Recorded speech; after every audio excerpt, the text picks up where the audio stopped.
Sesungguh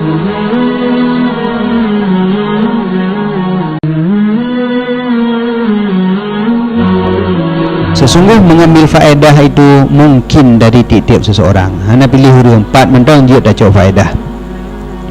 Berkata Abu Yusuf, nyodrol langsung Abu Yusuf ketika dikatakan baginya Abu Yusuf, Naurun tanya Abu Yusuf, bima adraktal ilma, dengan apa engkau memperdapatkan ilmu? Iran ki banjara malim ni.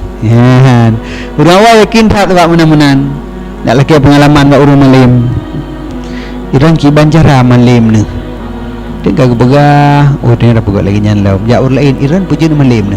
Ki banjara dia ni buat jamun. Jadi urang awal menan tegar gitu manyang.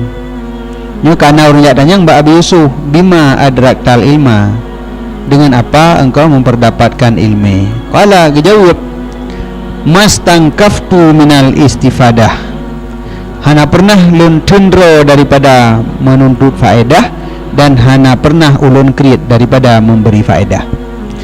Lun minta ilmu hana lun tundro do, lun bi ilmu hana lun tuntit. Yang tanyong pugah je mandum, ilmu bi bagak pai menumpuk tu manyang sabi.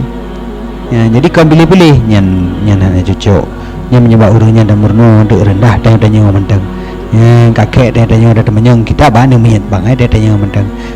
Yang kan lagi nyan mastangkaftu, hana lun tegah dro lun daripada istifadah.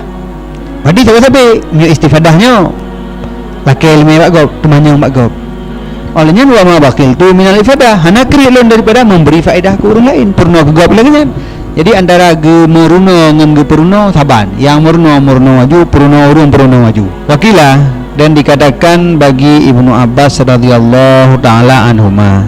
Nah urun temanyang Mbak Ibnu Abbas, bima adraktal ilma, dengan apa engkau memperdapatkan akar ilmu? Pertanyaan yang sama ditujukan ke Ibnu Abbas.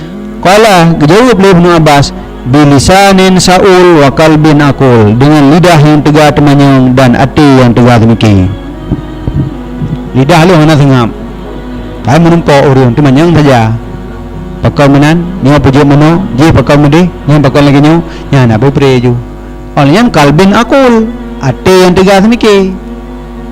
Jadi dalam fikir ju yang fikir ju hana piu-piu, lidah pu yang je temanyang ba urang, hana apa temanyang fikir gero. Hai fikir gero tanyang li bagop, yang ke menan lebih.